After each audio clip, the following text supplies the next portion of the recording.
Recently, a friend of mine posted this meme about the difference between Bernie and Warren voters. It reads, Warren voter. I kinda like Pete, he's very charming, but Warren is smarter, I think. Kamala is also pretty good too, but I think I'm gonna pick Warren. Bernie voter. People in my family will die without these policies! I laughed and shared it, but then realized he was sharing it to make fun of Warren supporters, indicating he had a lack of understanding of how US politics works in the least. He's British, so he at least has that excuse.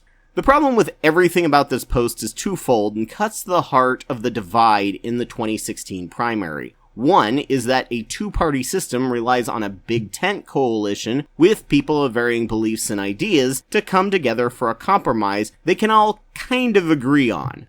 Why no one is ever fully happy with what gets passed in Congress.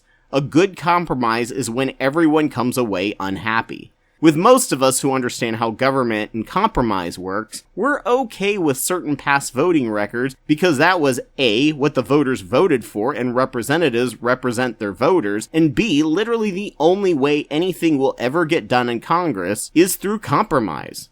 I recently had someone use the fact that Warren voted for the military expansion, completely dishonestly ignoring the fact that it was a massive budget deal. The kids in cages were being held hostage if Trump didn't get some of the funding he wanted, and the kids would be living in way worse and life-threatening conditions than they currently were in. Federal workers would go unpaid, and the government would shut down. More military spending at that point was a no-brainer compromise in that situation. When Obama got elected, people seemed to believe he was going to come into power with a magic wand and fix everything. They had delusions of filling in what he didn't say with what they believed in, and were mad when he never pulled the troops out of Afghanistan, something he never ever promised, and increased drone strikes to replace troops' lives.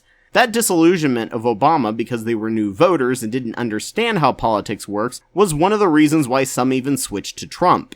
A president has a limited set of powers. First off, he's the administrator of the executive branch, which involves deciding which agencies get more focus, work, and funding, so one administration under Republicans can focus on funding war, the war on drugs, ICE, and voter fraud, while the next administration can come in and focus on suing big banks and supporting the Consumer Financial Protection Agency and enforcing the environmental regulation. But they are limited to certain amounts of money that are earmarked to fund certain agencies by Congress. Trump has hollowed out and made useless any agency he doesn't like, illegally transferred money earmarked for one agency to a stupid wall, and limited the power of regulation or protecting minorities and so on. The president also has the power to make executive orders, which pretty much decide things within the executive branch as well, such as Obama blocking the DEA from busting people with weed violations in states that made it legal, and DACA, which lasted 2 years under Obama, only to be shredded under Trump and used as a bargaining chip.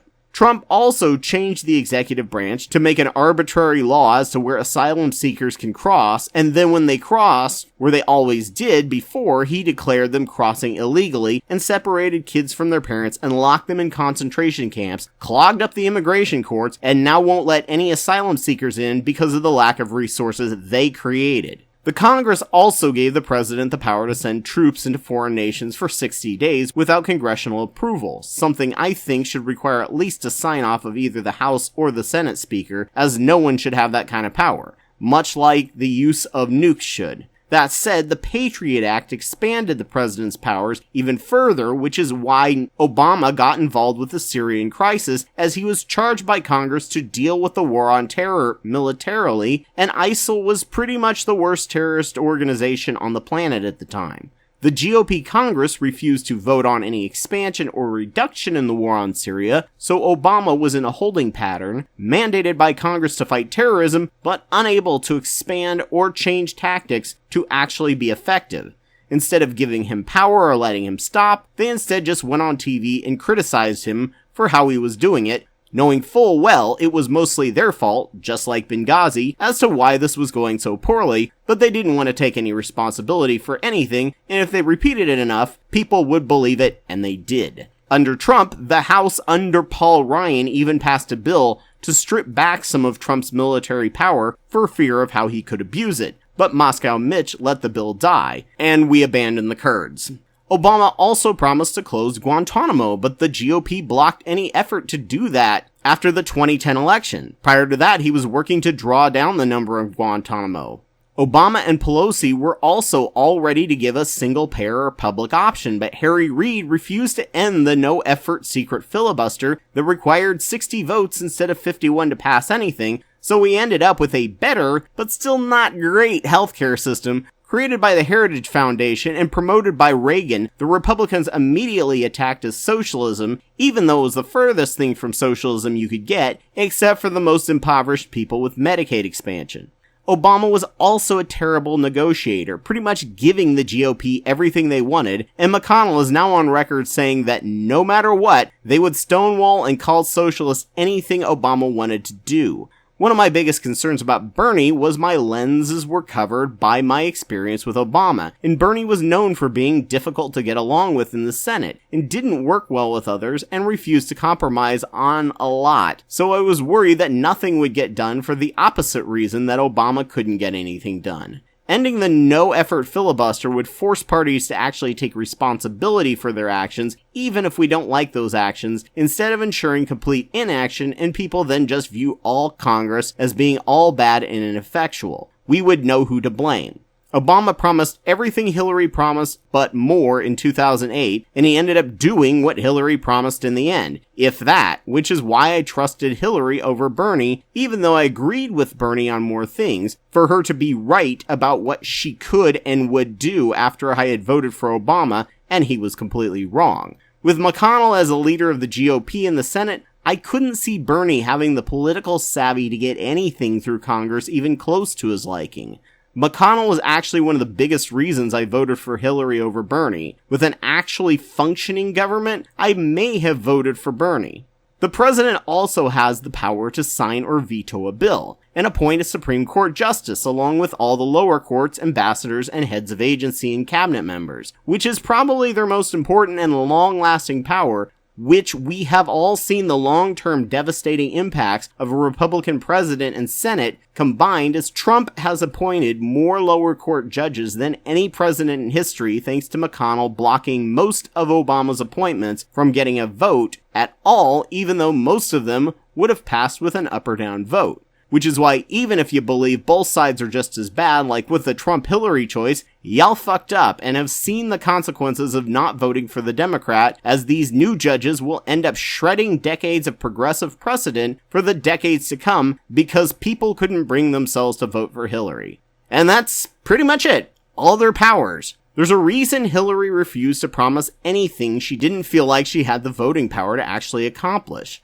One of the earliest political cartoons I remember was Bill Clinton as Pinocchio spouting campaign promises and breaking them because he couldn't get them through Congress. That impacted her heavily, which is why she didn't promise big things. The GOP owned the House and the Senate and won big in 2016. In 2018, the Democrats overwhelmingly won back the House, but the party was now made up of 50% progressives and 50% moderates, many of whom would have been Republicans by 1980 standard, so Pelosi only has certain things she can do with the vote she has. So the House is made up of probably 1/3 radical conservatives, 1/3 moderate conservatives, and 1/3 progressives, and the Senate is made up of mostly radical conservatives, unless we can win it in 2020.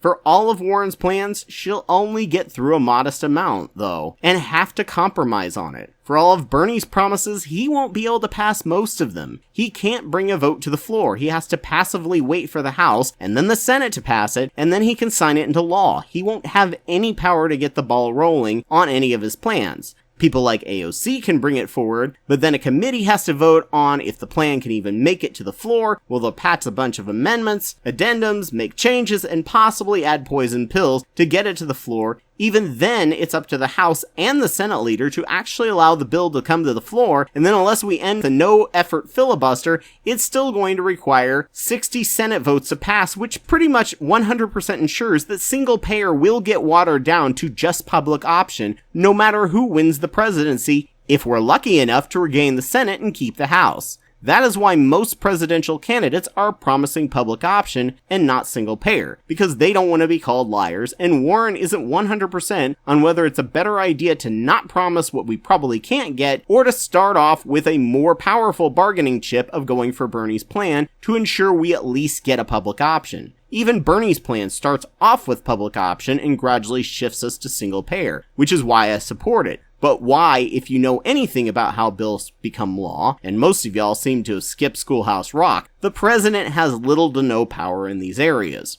So focusing on the nitty-gritty of each of the president's policies is a fool's errand. Picking the president on both policy as well as effectiveness to navigate Congress and make a deal is what you want to base your decision for president on. So much of the 2016 campaign was picking apart what Hillary didn't promise because she knew she couldn't actually make it happen because of the Congress and her limited power as president. And now with the whole juxtaposing of Bernie versus Warren, it's exactly the same, nitpicking tiny details between the two of them and blowing up any perceived flaw as way bigger than it is. In my opinion, presidents shouldn't ever be allowed to promise about what only Congress has the right and power to do, and House and Senate leaders should have to have debates like prime ministers do for their parties, but Americans demand to be lied to and be promised things by presidential candidates.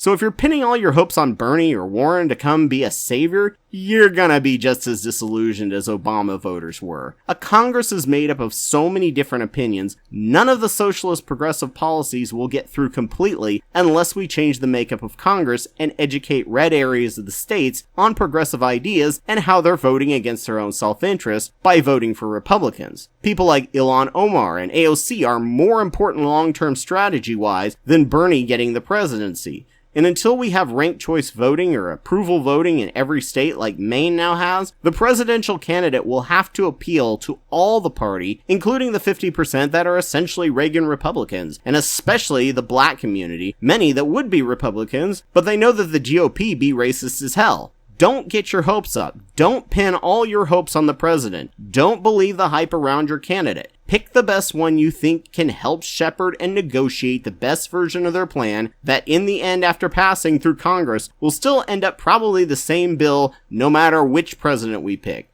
But it will still be way better than the alternative, and the notorious RBG can finally retire and we won't all have to have a panic attack every time she has another surgery.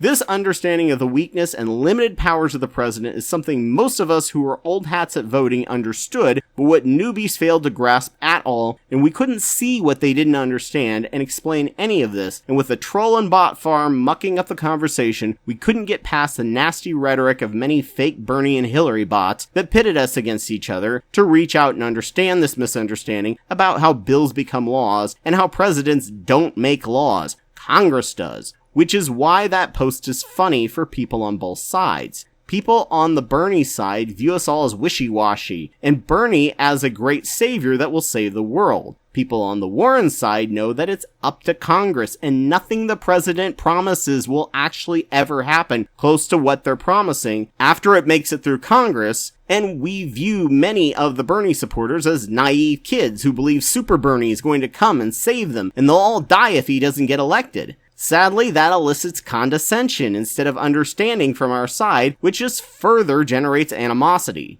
None of that is even close to true. Bernie and Warren and Buttigieg and Biden and even Yang will all sign whatever makes it through Congress or veto it if they can't compromise, because that is all a nation and a government is. A big compromise of a bunch of different people who completely disagree with each other, and everyone comes away unhappy from a good compromise. People who understand that are pretty happy at an imperfect bill that didn't go nearly far enough.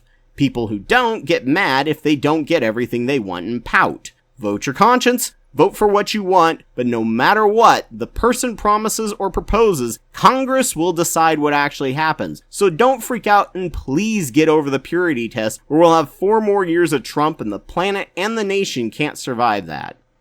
A big thank you goes out to Elias Garcia Guevara and Joe Taylor, who sponsor the show at $10 a month at the Wapawet level on Patreon. Please consider donating as well if you can, and thank you all for listening.